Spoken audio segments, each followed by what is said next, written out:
Salam hörmətli izləyicilər, əziz biologiya sevərlər. Sizinlə 12 aprel 2025-ci ildə keçirilmiş biologiyada fən müsabiqənin filan mərhələsi üçün sınaq testinin izahı ilə qarşınızdayım. Başlamamızdan ilk öncə kanalımıza abunə olmağı və bəyəndiksə bəyən butonunu basmağı xahiş edirik. Bir də xatırlatma edirik ki, bizim kanalımızda fən müsabiqəsi tipində çoxlu video sınaq izahları var. İstəsəniz kanala baxdarıb tapıb izləyə bilərsiniz. Sualımıza keçirik. Meyvənin tipi buynuz meyvədir.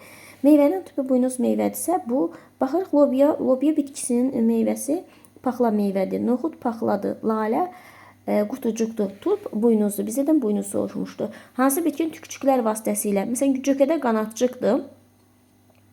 Amma söyüddə tükçükdür. Elə burada C variantı olacaqdır. Şəkildə göstərilən qarşılıqlı münasibət timsahın ağzından gəlib quş neyir? Dişin arasında qalan ət tikələri, qırıntılarını yeyir. Bunlar hər ikisi üçün faydalıdır. Yəni həm timsah üçün faydalıdır, həm quş üçün faydalıdır.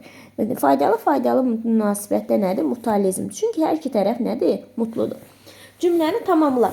Eyni habitata uyğunlaşan müxtəlif orqanizmlərin populyasiyaları təbii birliyi əmələ gətirmiş olur. Şəkildə verilən növ və fərdlərin sayının cəmini eşə eləyir. Bir dənə növ, iki dənə növ, bu ikisi birlikdə bir növ götürür. 3 dənə növ, 4 dənə növ, bu iki arı birlikdə bir növ götürür. 5, 6. 1, 2, 3, 4, 5, 6. 6 dənə növümüz var. Üzərinə gəlirik. Neçə dənə fərdimiz var? 1, 2, 3, 4, 5, 6, 7, 8 dənə də fərdimiz vardı. 6-nın üstü 8 gəlsə 7, 14. C variantına uyğun gəlmiş olur. Verilən canlıların bədən hissənin saylarının cəmini tapın. Məmələrə aid pişikdir. Pişiyin bədəni 5 hissədən ibarətdir. Baş, boyun, gövdə, quyruq, ətraf. 5. Qurbağanın bədəni 3 hissədən ibarətdir. Baş, gövdə, ətraf. Sürünənlərə aid kərtənkələdir. Onun da bədəni 5 hissədən ibarətdir. Baş, boyun, gövdə, quyruq və ətraf. Bunları da cəmləsək 5 isə 5, 10, 13. C variantına uyğun gəlmiş olur. Cədvələ əsasən x minus y qiymətini tapın. Qametlərin sayını. Deməli, qametlərin sayı bir dənə, iki qatmayan bir dənə hüceyrədə 3 dənə qamət olur. Yəni, 24-ü böləcəyik 3-ə. Bu da eləyəcək 8. Yəni, 8 dənə hüceyrə iştirak. 8 dənə toxum əmələ gəlib. Ümumiyyətlə, yadınıza saxlayın ki, bir toxumun əmələ gəlməsində 3 dənə qamət 4 hüceyrə iştirak eləyir. Nəyə görə 3 qamət? 1 dənə yumurta hüceyrəsi, 2 dənə sperm, neçələrdir? 3 qamət. Neçə hüceyrə və 4 hüceyrə nəyə görə? 1 yumurta hüceyrə, 2 sperm, 1 dənə mərkəzi hüceyrə, cəmi ilə də 4 hüceyrə. Deməli, bu 8 hüceyrədir. 8, 1 hüceyrədə 2 dənə sperm oldu. 8-də hüceyrə deyəcək neçə? 16 spermi. Mərkəzi hüceyrə. Bir hüceyrədə mərkəzi hüceyrənin sayı elə hüceyrənin sayına bərabərdir 8. Bizdən də soruşur ki, nədir? X minus 16-dan da 8-in çıxsaq eləcək 8 etmiş olacaqdır. Sonra sxemə hansı bitkinin inkişaf sikli verilmişdir? Yadına baxırıq, burada proteinema verilir. Proteinema digərlərinə heç baxmadan bilir ki, mamırın ilk cəhətdə proteinema adlanmış olur. Bu da A variantı. Sonra sxemdə verilən bitki haqqında hansı fikir doğrudur? Biz buradan doğru olanları seçmiş olacağıq. Birincinə baxırıq. Deyir, iki evli bitkidir. Xeyr, bir evli bitkidir. İki evli bitki o deməkdir ki, bir bitkinin üzərində erkək çiçəyi, digər bitkinin üzərində dişi çiçəyi yerləşir. Ancaq burada görür ki, erkək və dişi bir bitki üzərində yerləşir. Ona görə bu bir evli bitkidir. Hermafrodit çiçəyə malikdir. Hermafrodit çiçəyə bunu da götürməyəcək. Sonra çiçəkli bitkidir. Bəli, biz görürük ki, bu çiçəkli bitkidir. Bircinsli çiçəyə malikdir. Bəli, bircinsli çiçəyə malikdir. Yəni, bir çiçəkdə erkəkcik, digər bir çiçəkdə isə dişicik yerləşmiş olur. Bir evli bitkidir. Bəli, bir evli bitkidir. Bu da C variantına uyğun gəlmiş olacaqdır. Sonra keçirik 10-cu sualımızda. 10-cu sualımızda nəsə cədvələ əsasən A, B plus C canlılar hansıdır? Deməli, bundan yazılır ki, nüvəsi var, hüceyrə divarı var, xlorofili var.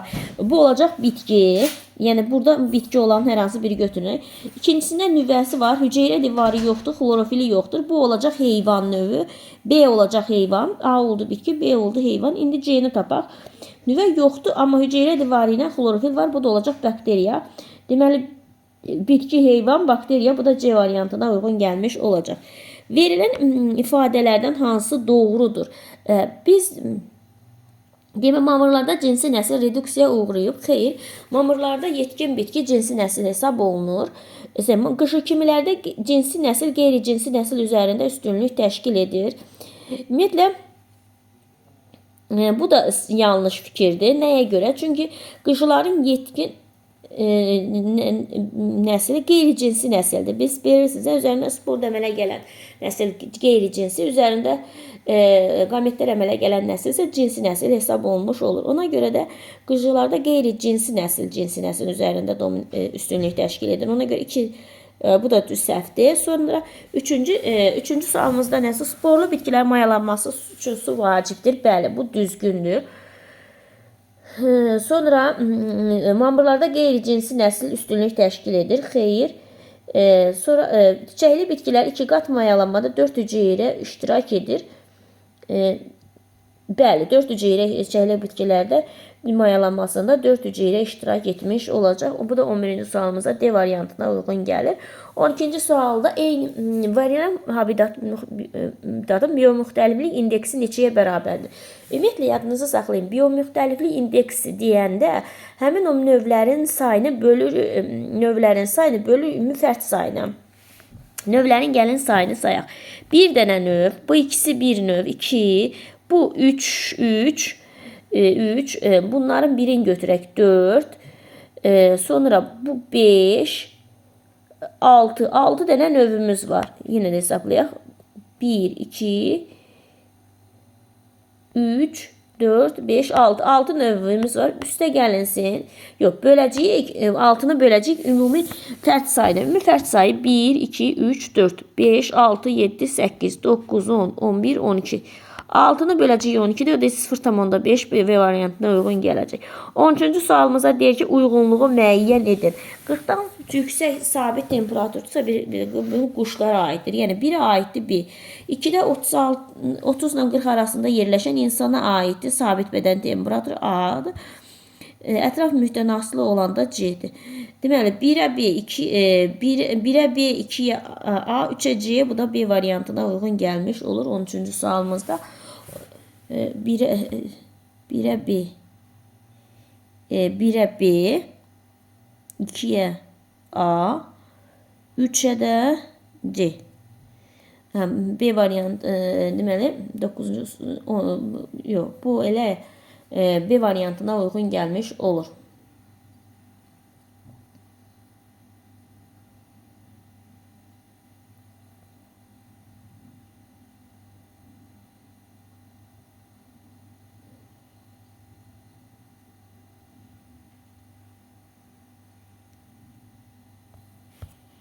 Sonra 14-cü sualımızda nə soruşur? Şəkildə hansı rəqəm və ya rəqəmlə verilən canlılar konsumentə aiddir? Konsument, yəni biz bilirik ki, konsument hazır şəkildə qida maddələrindən qidalananlar. 1 konsumentdir, 2 burada konsumentdir, sonra 3 sarmaşıqdır, bu konsument götürənməli produsentdir, 5 konsumentdir, 4 burada qov göbələkdir, bu da konsumentdir. 1, 2, 3, 4. Deməli, cavabımız olur 1, 2, 4, 5 A variantına uyğun gəlir. Aşağıdakı proseslərin baş vermə ardıcıllığını sıralayın. Proseslərin baş vermə, birinci ardıcıllığı sıralayacağıq. Yadınızı saxlayın. Sadədən ən birinci, ən başlayacağıq. Deməli, birinci nədir? Tozcuqların sərbəst buraxılması, sonra tozlanma. Deməli, birinci olur tozcuğun sərbəst buraxılması, sonra baş verir tozlanma,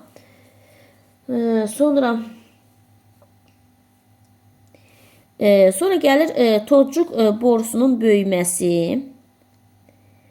Tozcuq borusu böyüyəndən sonra mayalanma baş verməlidir. Mayalanmadan sonra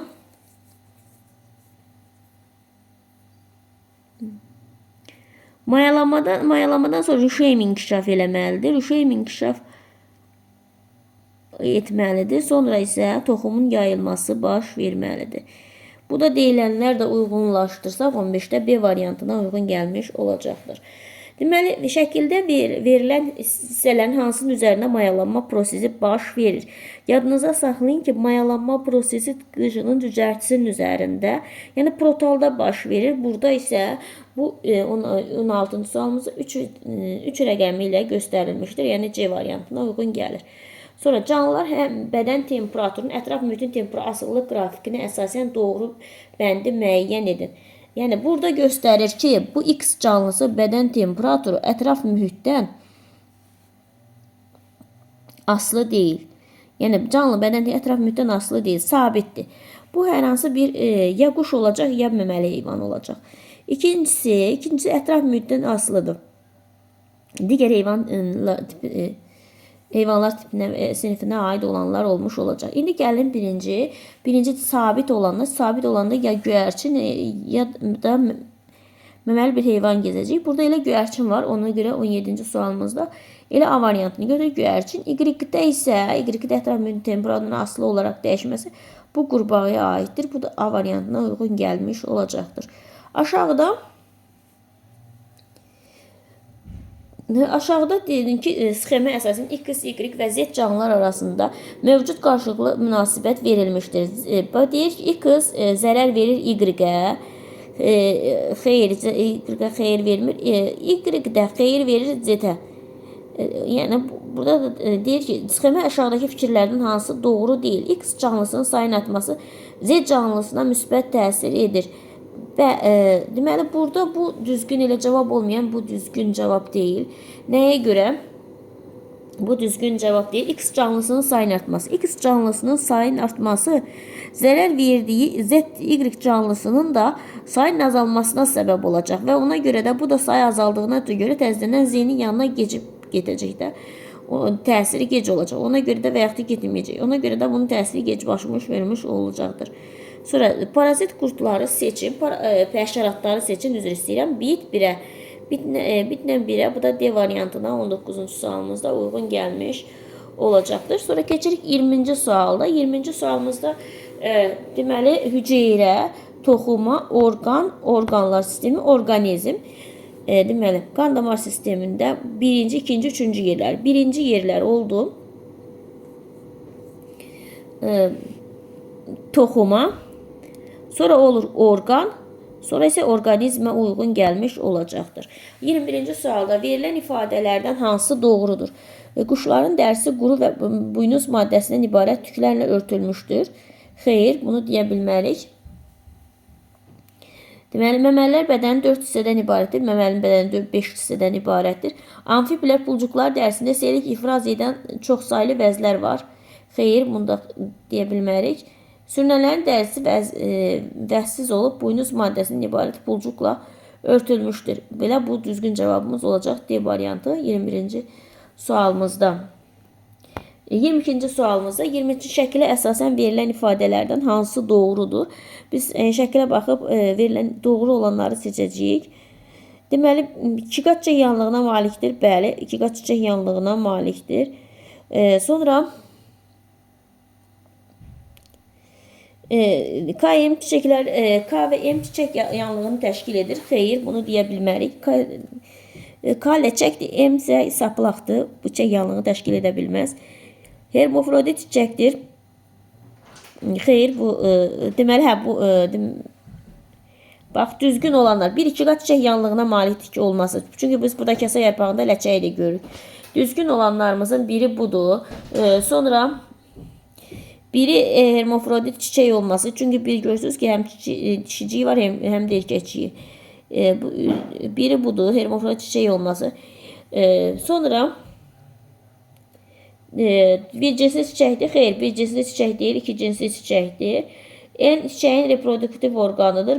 Bəli, bu da düzdür. L çiçəyin açılmasından öncə əsas rol oynayır. Bəli, kəsə yarpaqları çiçəyin açılmamasından öncə əsas rol oynamış olur. Bu da A variantına uyğun gəlir 22-ci sualımızda. 23-cü sualımıza deyir. Aşağıda çək diaqramı 1, 2, 3, 4 rəqəmi ilə verilən strukturların adlarının müvafiq olaraq hansı bənddə doğru göstərilmişdir. Biz ki baxan kimi görürük ki, bu kasa yarpağı görsənilir. Birinci, ən birinci xaricdən kasa yarpaqları. Sonra kasa yarpaqlarından sonra ləçək, ləçəyindən sonra ləçək dişicik və erkəkcik yerləşmiş olacaq. Bu da A variantına uyğun gəlmiş olacaq. Yəni sonra buradan görürsünüz, bax bu kasa yarpaqlardır, bu ləçəkdir, bu erkəklikdir, bu da dişicikdir. Akif mədəni və meşə ağaclarının toxumlarını yayır, həm də soğuk kəsir. Topladığı toxum və kəsdiyi zoğlar torpağa əkərək sondakı aşağıdakı nəticəyə gəlir. Akif əldə etdiyi bu nəticəyə görə aşağıdakı fikirlərdən hansı doğrudur? Deməli, bəzi bitkilər bir neçə yolla çoxala bilər. Deməli, burada bəli, bu düzgün ola bilər. Vegetativ yolla çoxala bilər, düzdür. Sonra D bitkisinin genetik tərkibi F bitkisindən fərqlidir. Bu da sonra nə deyir? D genetik F bitkisindən fərqlidir. D bitkisi nə ilə toplanır? D bitkisi bəli, buradan fərqlidir. Bunu 24 onu da götürə biləcəyik. Sonra A bitkisinin genetik B bitkisinin tamamilə eynidir. Bəli, çünki vegetativ yolla çoxalıbdır. Ona görə də cavabımız olacaq 24-də D variantı. 25-ci sualımızda nə soruşur? Öz-özünə tozlanmaya aid verilmiş xüsusiyyətlərdən hansı doğrudur?